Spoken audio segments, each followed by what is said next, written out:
Eu nunca fui de acreditar em destino ou em qualquer coisa que soasse mística.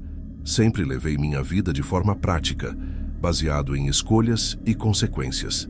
Mas quando olho para trás e penso em tudo o que vivi, começo a me perguntar se algumas coisas já estavam escritas, esperando apenas o momento certo para me atingir. Meu nome é André, tenho 45 anos e essa história não é fácil de contar. Não porque eu queira esconder alguma coisa, mas porque até hoje, quando fecho os olhos, sinto o peso do que fiz e do que perdi. Era 2016. Eu tinha acabado de completar 10 anos de casado com a Patrícia. Nós dois éramos de família simples, trabalhadores, tentando construir uma vida estável. Eu tinha uma pequena empresa de manutenção elétrica, fazia serviços em indústrias e condomínios. Não era rico, mas dava para viver com dignidade. A Patrícia trabalhava em um escritório de contabilidade, horário fixo, rotina certinha. Ela sempre gostou de ter controle sobre as coisas, planilhas, metas, organização. No começo do nosso casamento, nós dois conversávamos sobre tudo. Ela dizia que queria muito ser mãe e eu também. O problema é que, depois de anos tentando, descobrimos que eu era infértil. A notícia caiu como um peso. Eu me sentia diminuído, como se tivesse falhado com ela. Mas ela foi compreensiva. Disse que me amava, que não importava, que poderíamos adotar. Na época, aquilo me salvou. As coisas começaram a mudar devagar, sem que eu percebesse. Foi em 2018 que notei os primeiros sinais. De repente, a Patrícia começou a ter mais dinheiro. Pequenos valores no início. Ela comprava roupas novas, maquiagem mais cara, um celular que eu sabia que estava acima do nosso orçamento. Perguntei de onde vinha aquilo, e ela disse que eram bônus do trabalho, gratificações por desempenho. Eu achei estranho, porque ela nunca tinha mencionado que a empresa oferecia isso. Mas eu não queria parecer controlador, então aceitei a explicação. Com o tempo, as recompensas foram ficando maiores. Uma bolsa cara, viagens curtas com amigas, jantares em restaurantes onde eu não tinha coragem de entrar. Eu perguntava, e ela repetia a mesma coisa: bônus. Eu tentava acreditar, mas dentro de mim, algo incomodava. Foi no final de 2018 que ela engravidou. Eu lembro perfeitamente do dia em que ela me contou. Estava nervosa, os olhos cheios de lágrimas, como se não soubesse se a notícia era boa ou ruim. Meu coração parou por alguns segundos. A primeira coisa que me veio à cabeça foi a realidade cruel. Eu não podia ser o pai. Ela jurou que não sabia como aquilo tinha acontecido. Disse que podia ser um erro nos exames, que talvez eu não fosse completamente infértil. Eu queria acreditar. Deus sabe como eu queria. Eu sempre sonhei em ser pai, em ensinar um filho a andar de bicicleta, em ver ele crescendo. Então eu decidi aceitar. Fiz um esforço absurdo para apagar da mente todas as perguntas. Nos meses seguintes, acompanhei a gravidez de perto. Eu falava com o bebê ainda na barriga, cantava, fazia planos. Quando ele nasceu em 2019, eu chorei como nunca tinha chorado antes. O nome dele ficou sendo Gabriel. E eu juro, naquele momento, nada mais importava. Eu só queria ser pai. Os primeiros 3 anos da vida dele foram os mais felizes da minha vida. Eu acordava de madrugada para trocar fralda, ficava horas no chão brincando com carrinhos, levava ao parque nos domingos. Era o meu menino, e eu sentia que finalmente tinha encontrado o meu propósito. Mas como sempre acontece quando a gente acredita que as coisas estão estáveis, a vida deu um jeito de me arrancar o pouco de paz que eu tinha. Foi em 2022 que o verdadeiro pai do Gabriel apareceu. Eu estava voltando para casa quando encontrei um carro preto estacionado na frente. Um modelo caro, importado, desses que a gente só vê em comerciais. Dentro dele, um homem que eu já tinha visto na cidade algumas vezes. O nome dele era Marcelo, um empresário conhecido, dono de imóveis, de restaurantes, de coisas que eu nem conseguia imaginar. Mas o que mais me marcava nele era a reputação. Todos sabiam que ele era perigoso. Naquela noite, Patrícia me chamou para conversar. E foi como levar um soco no estômago. Ela disse que o Marcelo era o pai do Gabriel, que ele tinha descoberto e agora queria assumir a criança. Eu fiquei em choque. Perguntei desde quando ela tinha esse envolvimento com ele e ela não respondeu. Só abaixou a cabeça. Foi naquele silêncio que eu entendi tudo.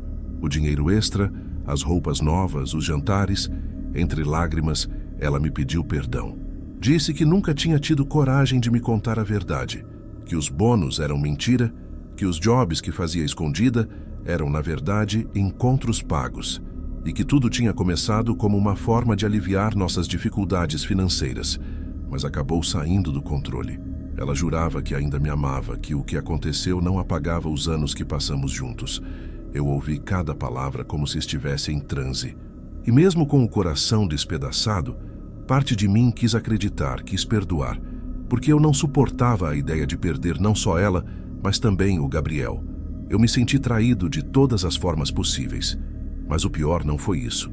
O pior foi quando ela disse que talvez fosse melhor pensar no futuro do Gabriel, porque o Marcelo poderia oferecer uma vida de luxo, de oportunidades.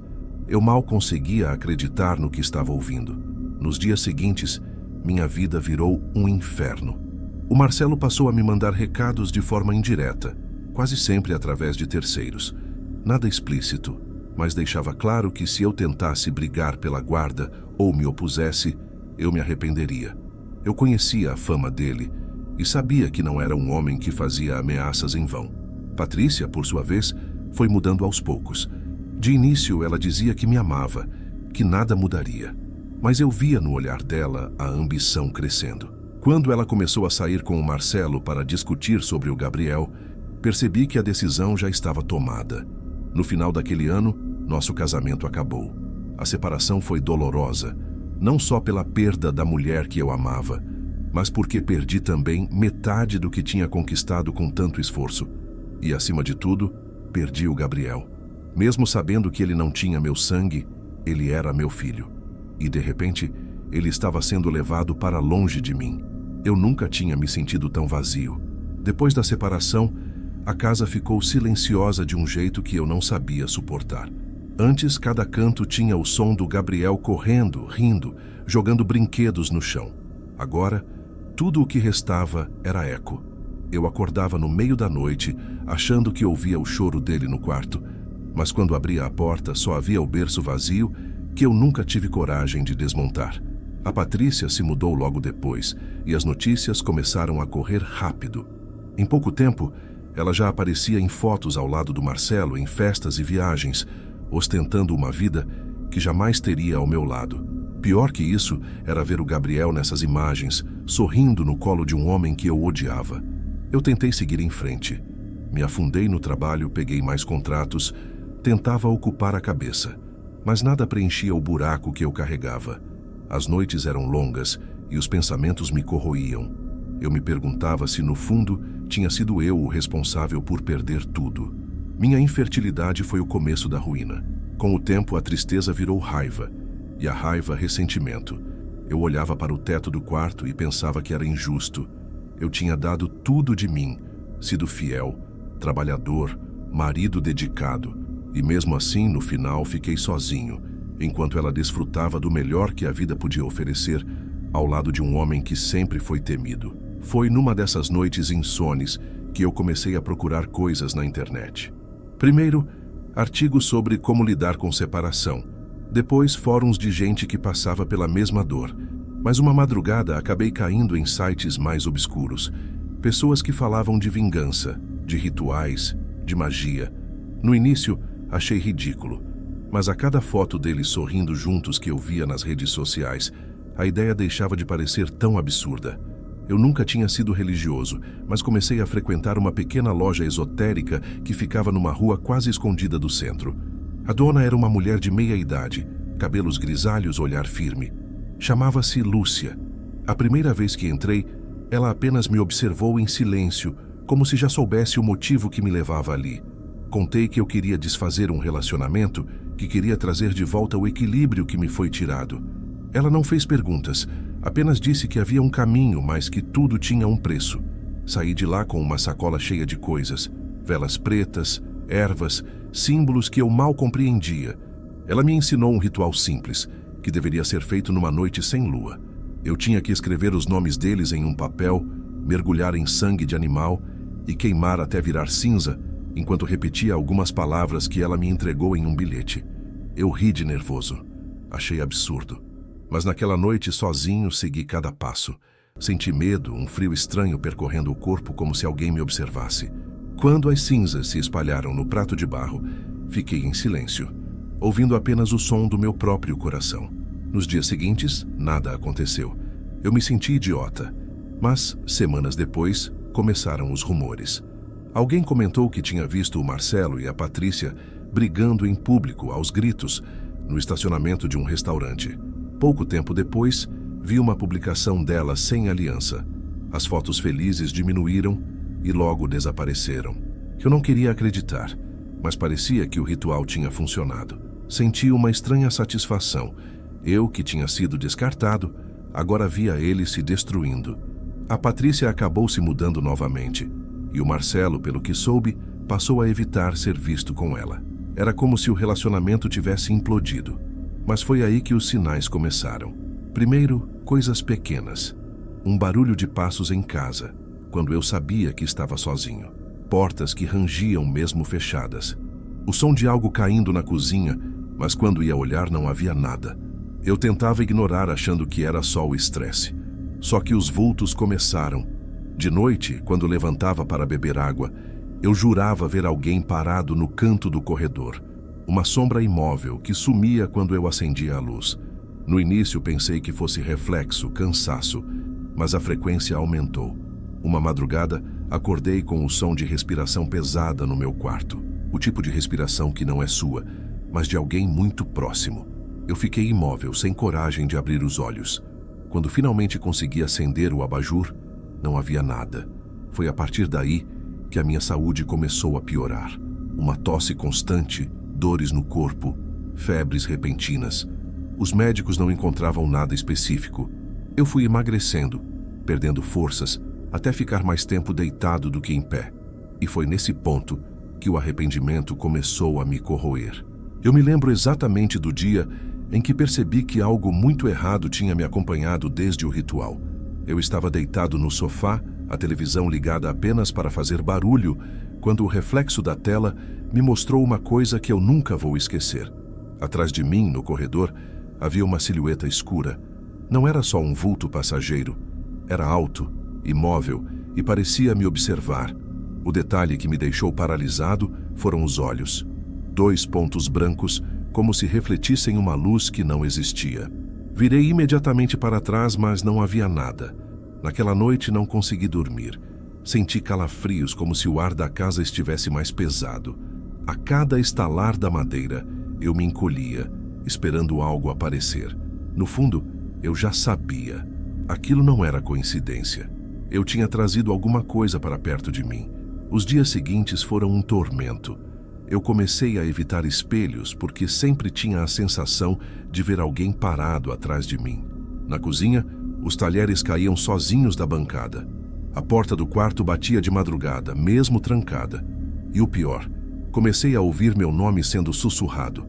Uma voz baixa, masculina, arrastada, que parecia vir de dentro das paredes. Minha saúde foi se deteriorando rápido. A tosse virou falta de ar. A febre vinha em ondas e eu não tinha forças para trabalhar. Passei a depender de vizinhos para me trazerem comida. Eles achavam que era apenas uma doença mal diagnosticada, mas eu sabia que não era só isso. Era como se algo estivesse sugando minha energia. Num momento de desespero, voltei até a loja da Lúcia, a mulher que me ensinou o ritual. Ela me olhou assustada, como se esperasse minha visita. Contei tudo, cada detalhe. Ela respirou fundo e disse que eu tinha aberto uma porta que não sabia fechar. Você pediu algo que não podia controlar, ela disse. Quando mexemos com forças desse tipo, sempre existe cobrança. Você trouxe uma entidade faminta para a sua vida. Eu implorei para que ela me ajudasse. Perguntei se havia como desfazer, mas ela apenas balançou a cabeça. Explicou que, quando se invoca algo no ódio e no desejo de vingança, aquilo se prende ao invocador. Saí de lá ainda mais arrasado. Pela primeira vez, pensei que talvez fosse melhor ter aceitado minha derrota. Deixar a Patrícia e o Gabriel irem embora sem tentar intervir. Mas era tarde demais. As coisas pioraram. Comecei a ouvir passos atrás de mim até mesmo fora de casa. Na rua, no supermercado, eu tinha certeza de estar sendo seguido. Às vezes, via a mesma sombra atravessando uma esquina, mas quando corria até lá, não havia ninguém. Uma madrugada acordei sufocado, como se alguém estivesse pressionando meu peito. Abri os olhos e juro que vi uma figura sentada sobre mim, com o rosto coberto por um véu escuro. Tentei gritar, mas nada saía da minha boca. Foi apenas quando recitei, em voz baixa, uma oração que lembrava da infância, que a pressão diminuiu e a figura desapareceu. Eu tremia como uma criança. E naquele momento, eu percebi. Aquilo não ia parar. Eu tinha perdido peso demais. Mal conseguia levantar da cama sem sentir tontura. As visitas ao médico se tornaram frequentes, mas nenhum exame explicava o que estava acontecendo. Eles falavam em estresse, depressão, até doenças autoimunes, mas eu sabia a verdade. Uma tarde, recebi uma ligação inesperada. Era a Patrícia. Só de ouvir a voz dela, meu coração acelerou. Mas não era preocupação. Ela queria falar sobre Gabriel. Disse que ele perguntava de mim, que às vezes chorava porque não entendia por que eu não aparecia mais. Eu quase chorei no telefone. Pedi para vê-lo, mas ela foi evasiva. Disse que não era uma boa ideia, que o Marcelo não permitiria. Foi aí que entendi. Ela ainda estava com ele, apesar de toda a destruição. Talvez nunca tivesse realmente se separado. Depois da ligação, a raiva voltou. Passei horas encarando as paredes, lembrando da traição, da forma como fui descartado. E comecei a pensar se, talvez, tudo o que eu estava vivendo fosse o preço por ter desejado a queda deles. Se fosse assim, pelo menos eu queria acreditar que o sofrimento estava sendo dividido. Mas não estava. As notícias chegaram logo. Patrícia e Marcelo haviam se separado de vez. Uma briga pública, agressões verbais, até polícia envolvida. Ele se afastou e ela ficou com o Gabriel. Parecia que o meu ritual tinha atingido o objetivo. Mas, em vez de me sentir vingado, eu me sentia vazio. Naquele mesmo período, os fenômenos em casa se intensificaram. O sussurro do meu nome virou gritos distantes. Objetos começaram a se mover diante dos meus olhos. Uma vez, um copo se arremessou sozinho contra a parede, espatifando em pedaços. E eu comecei a ver o Gabriel, não de verdade, mas em sonhos e alucinações. Às vezes, acordava de madrugada e ouvia a risada dele no corredor, como se estivesse correndo com seus carrinhos. Outras vezes, eu via sua sombra pequena passando diante da porta do quarto. E num momento de fraqueza, cheguei a acreditar que ele realmente estava ali, vindo me visitar. Mas não era ele. Eu sabia. Era uma ilusão, uma armadilha daquilo que agora me cercava. O ápice aconteceu numa noite sem lua, a mesma condição em que eu tinha feito o ritual. Acordei com a sensação de alguém puxando meu braço. Quando abri os olhos, vi o Gabriel ao lado da cama, sorrindo. Ele estendeu a mão para mim e disse: "Vem, pai." Minha reação foi automática. Sentei na cama e estendi a mão. Mas no instante em que toquei, o sorriso dele se abriu de uma forma impossível, rasgando o rosto inteiro, e os olhos se tornaram 2 buracos negros. A figura se dissolveu em fumaça e eu caí no chão, convulsionando. Na manhã seguinte, acordei no hospital. Um vizinho tinha me encontrado desacordado e chamado socorro. Os médicos falaram em crise nervosa, exaustão, talvez algo neurológico. Mas eu sabia a verdade. Aquela coisa estava me levando aos poucos. Hoje eu escrevo esse relato da cama, quase sem forças. A doença, ou seja lá o que for, me deixou fraco, magro, irreconhecível. Mal consigo andar até a cozinha sem perder o fôlego. Os médicos não entendem, dizem que meu corpo simplesmente está falhando. Mas eu sei. Eu sei que tudo começou naquela noite, quando deixei o ódio me guiar. Quando achei que poderia brincar de controlar forças que estavam muito além do meu entendimento. O pior de tudo é que eu não consegui nada do que queria. Patrícia continuou com a vida dela. E pelo que soube, já tem outro companheiro. O Gabriel cresce longe de mim, sem sequer lembrar quem eu sou. Marcelo, mesmo afastado, ainda é poderoso, ainda é temido. E eu? Estou aqui, morrendo sozinho, cercado por sombras. As noites são insuportáveis. O vulto já não se esconde mais. Ele fica parado no canto do quarto, imóvel, me observando. Às vezes, se aproxima da cama e eu sinto o peso dele sentado ao meu lado. Outras vezes, sua respiração fria encosta no meu ouvido. Eu tento rezar, tento pedir perdão, mas nada parece adiantar. Sinto que minha alma está sendo cobrada, pouco a pouco. E no fundo, eu sei que mereço. Eu poderia ter seguido em frente, aceitado minhas perdas, tentado reconstruir minha vida. Mas escolhi o caminho mais fácil, o caminho da vingança. Acreditei que podia controlar algo sombrio apenas para satisfazer meu rancor. Hoje, tudo que me resta é o arrependimento. Se alguém estiver ouvindo esse relato, quero deixar um aviso. Nunca tente mexer com o que não entende. Nunca deixe que o ódio dite suas escolhas. Eu perdi tudo. Minha esposa, meu filho, minha saúde, minha paz. E agora, enquanto escrevo essas últimas linhas, sinto a sombra se aproximando da cama. Ela está ao meu lado. Posso ouvir sua respiração lenta, constante. Não sei se vou acordar amanhã, mas talvez seja melhor assim. Gostou do relato? Comente de que cidade está assistindo e se inscreva no canal. Agora vamos continuar com essas histórias arrepiantes. Em abril de 2018, eu conheci o Dorian.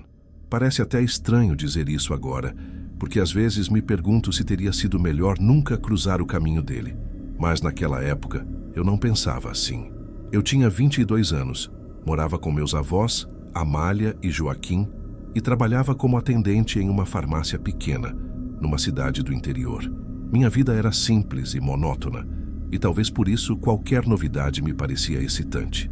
Eu conheci o Dorian numa noite de terça-feira, em um barzinho no centro. Eu lembro bem, estava cansada depois do expediente, mas uma amiga me convenceu a sair.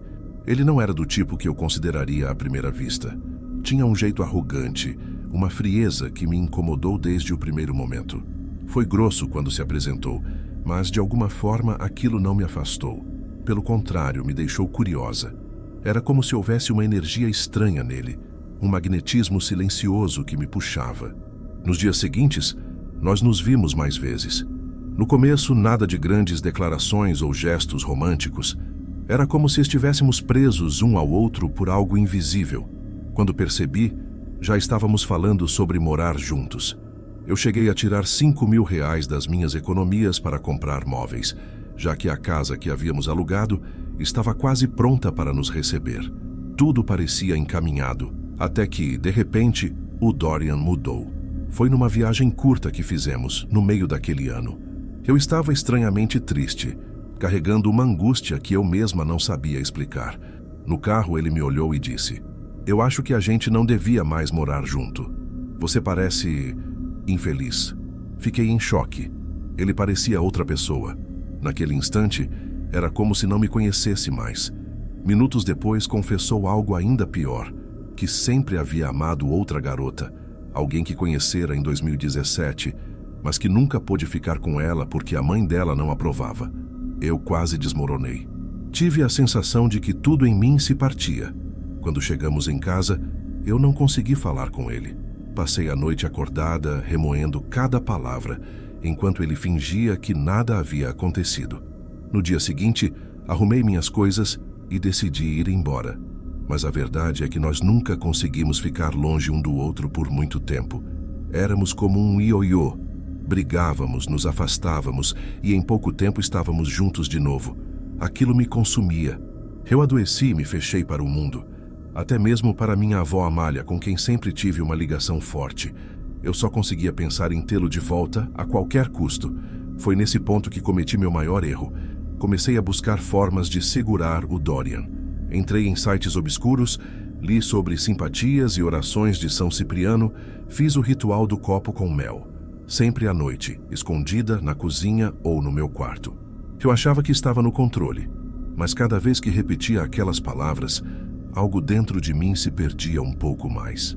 As noites passaram a ser terríveis. Eu não conseguia mais dormir em paz. Quando fechava os olhos, tinha paralisia do sono. Às vezes, sentia alguém sentado na beira da cama respirando perto de mim. Outras vezes, ouvia passos atravessando o corredor até a porta do meu quarto. Uma vez, juro que escutei alguém sussurrar meu nome. O medo começou a tomar conta da minha rotina. Eu evitava ir até o banheiro sozinha depois da meia-noite. A sensação de estar sendo observada me acompanhava o tempo todo, como se uma sombra tivesse grudado em mim. Minha cabeça doía, minha visão ficava turva, e eu me perguntava se estava enlouquecendo. Certo dia, depois de tantas noites em claro, o Dorian me procurou do nada. Parecia arrependido, e eu, cega pela obsessão, aceitei. Fiquei feliz, mesmo que algo em mim dissesse que não havia nada de natural naquele retorno repentino. Naquela mesma noite, as vozes voltaram. Só que dessa vez, estavam mais próximas, mais claras, como se várias pessoas conversassem baixo no meu quarto. Eu me encolhi debaixo do cobertor, mas o barulho não cessava. Quando percebi que não conseguiria dormir, decidi que pegaria o ônibus das 4 da manhã para ir até a cidade dele. Me arrumei, tranquei a porta de casa e segui a pé pela estrada até o ponto. O caminho tinha uns 400 metros, cercado por mato e com um poste solitário no meio. Naquela madrugada, uma cerração pesada cobria tudo. Mal dava para enxergar o chão. No meio do caminho, eu olhei para trás. Foi o maior erro da minha vida. Entre a névoa, eu vi algo se arrastando na minha direção. Não era humano. O corpo parecia quebrado, sem pernas. Os braços finos e longos puxando o corpo pelo asfalto. A pele era escura, quase enegrecida como ceimada. Eu não consegui pensar. Meu corpo gelou. Tentei rezar o Pai Nosso, mas as palavras sumiram da minha mente. Cada vez que piscava, aquela coisa parecia estar mais perto. Eu corri desorientada até a casa de Lídia e Caetano, amigos da minha mãe. Bati desesperada no portão, gritando por socorro. Quando eles abriram, eu tentei mostrar o que me perseguia, mas não havia mais nada. Só silêncio. Só a neblina. A sensação que tive ao entrar na casa deles foi de alívio e pavor ao mesmo tempo. O ar estava gelado, pesado, e uma tristeza funda me invadiu. Naquela noite, algo dentro de mim se quebrou de vez. Mesmo assim, eu fui até a cidade do Dorian. Ficamos 2 dias juntos tentando retomar algo que já estava condenado. Mas nada voltou a ser como antes. Eu carregava comigo a certeza de que tinha trazido algo de volta das minhas simpatias. Algo que não iria me deixar em paz. Depois daquela madrugada, nada mais parecia normal. A imagem daquela coisa se arrastando no meio da cerração não saía da minha mente. Por mais que eu tentasse convencer a mim mesma de que era um delírio causado pela falta de sono, uma parte de mim sabia que não era. Eu tinha visto algo real, algo que não deveria existir. Os dias seguintes com Dorian foram uma mistura de alívio e tormento. Por fora eu sorria, fingia normalidade, mas por dentro sentia um peso, como se estivesse sempre sendo observada. Quando voltei para casa, a sensação só piorou. À noite, as batidas no corredor começaram a se repetir. Eu ouvia alguém se arrastar bem devagar, até a porta do meu quarto. Às vezes a maçaneta girava, sem ninguém do outro lado. Tentei ignorar, tentei rezar, tentei dormir com as luzes acesas. Nada funcionava. Foi nesse período que minha obsessão se transformou em desespero. Eu não suportava a ideia de perder o Dorian outra vez. Passei a pesquisar mais sobre amarrações amorosas, li fóruns, procurei contatos de mulheres que diziam resolver qualquer caso. Até que encontrei o nome de uma senhora, em uma cidade vizinha, que supostamente fazia trabalhos com tarô e magia. Peguei minhas economias, arrumei uma desculpa qualquer para os meus avós e viajei até lá. Lembro da sensação estranha ao entrar na casa dela. O ar cheirava a incenso forte e as paredes estavam cobertas de imagens e símbolos que eu não conhecia. Ela se apresentou apenas como Dona Salomé.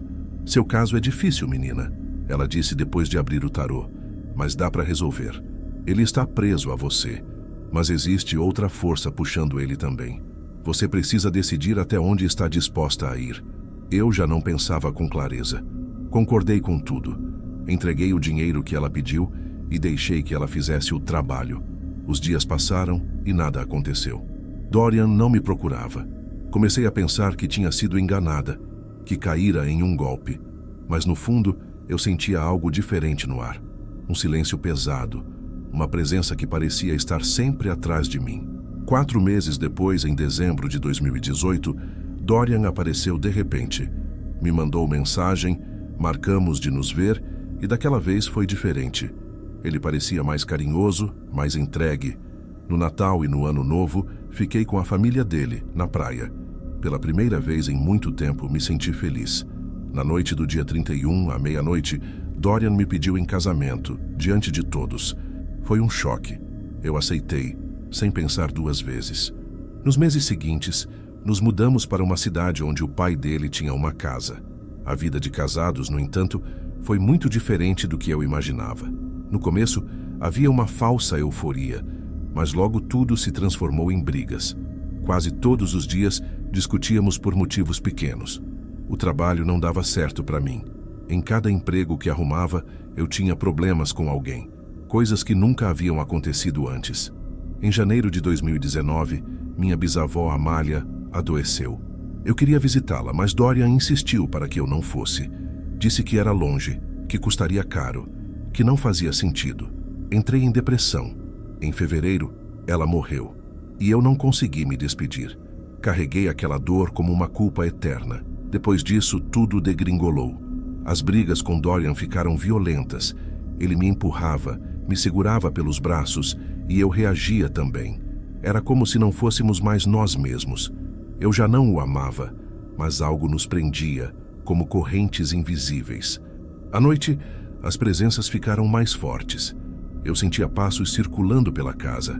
Escutava vozes sussurrando em cantos escuros. Às vezes, ao acordar de madrugada, eu via uma sombra sentada no pé da cama. Não me olhava diretamente, mas eu sabia que estava ali por minha causa.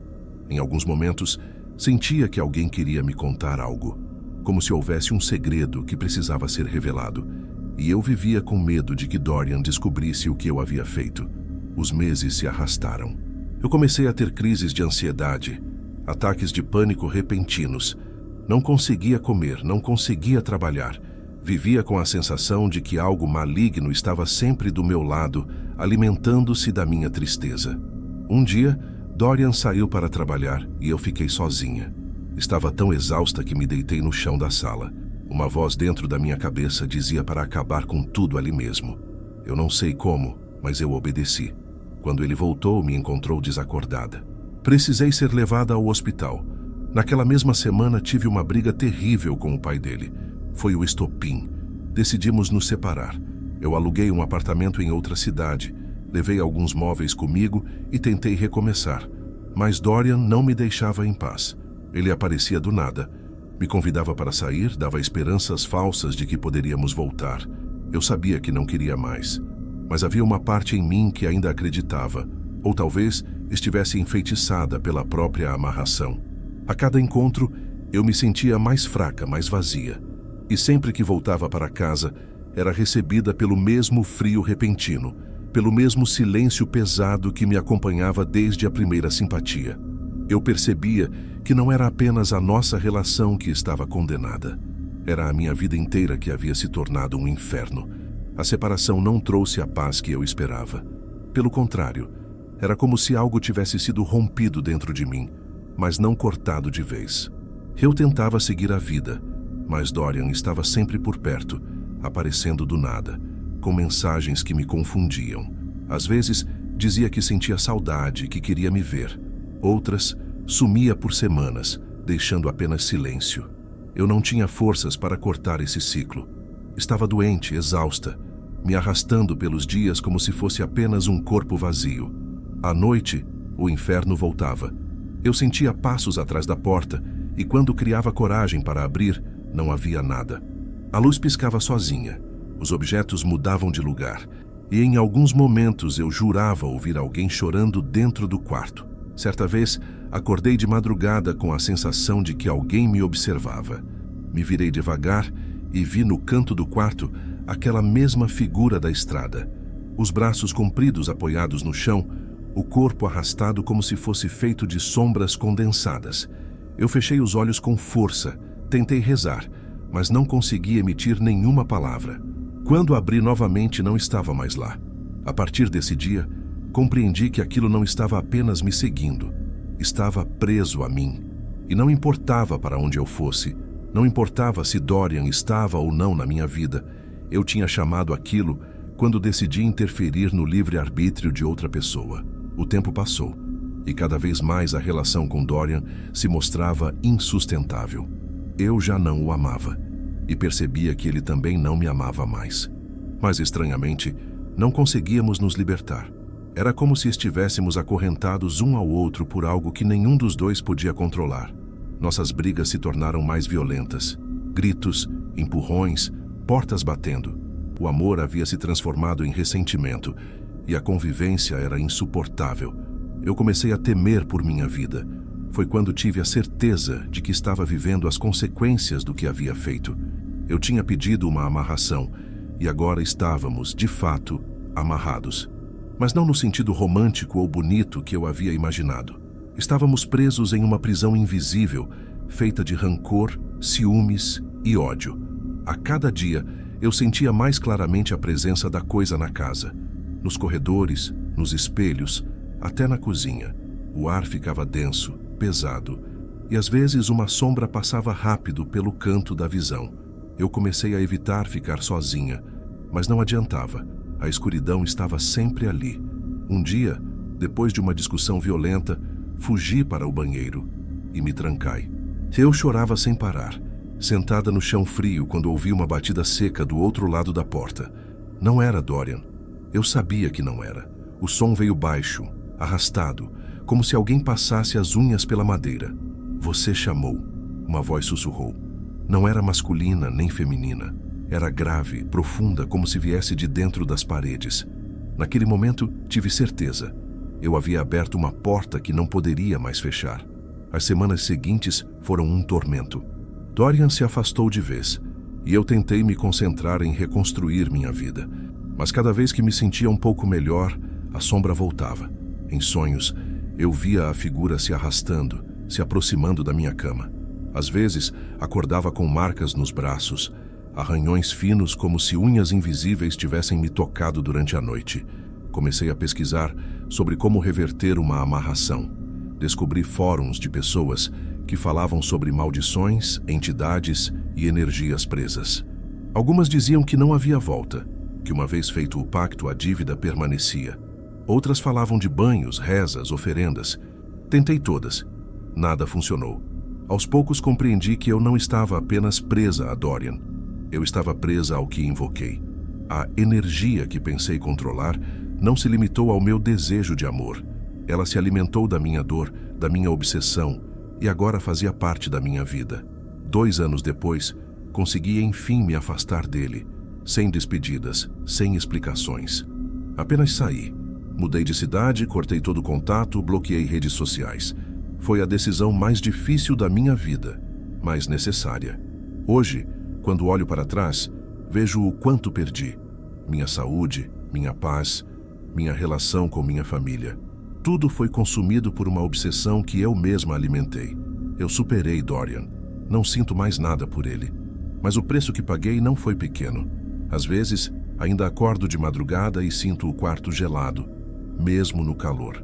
Outras vezes escuto passos no corredor lentos, arrastados. Nunca tenho coragem de olhar. A sombra não me abandonou. Ela me acompanha, silenciosa, como se esperasse o momento certo. Eu aprendi a conviver com ela, mas nunca a ignorar. E é por isso que eu deixo este aviso. Não façam amarrações. Não tentem manipular a vontade de outra pessoa. O amor que nasce do medo, da pressão ou da magia nunca é amor. É prisão. E prisões sempre cobram um preço alto demais. Não importa o quanto você sofra, o quanto queira alguém de volta. Nunca vale a pena abrir a porta para aquilo que você não pode controlar. Porque uma vez aberta, ela nunca se fecha de verdade. Eu sei disso porque mesmo agora, enquanto conto essa história, sinto que não estou sozinha neste quarto. O ar ficou frio de repente. E eu não preciso olhar para saber que, no canto, ele está me observando.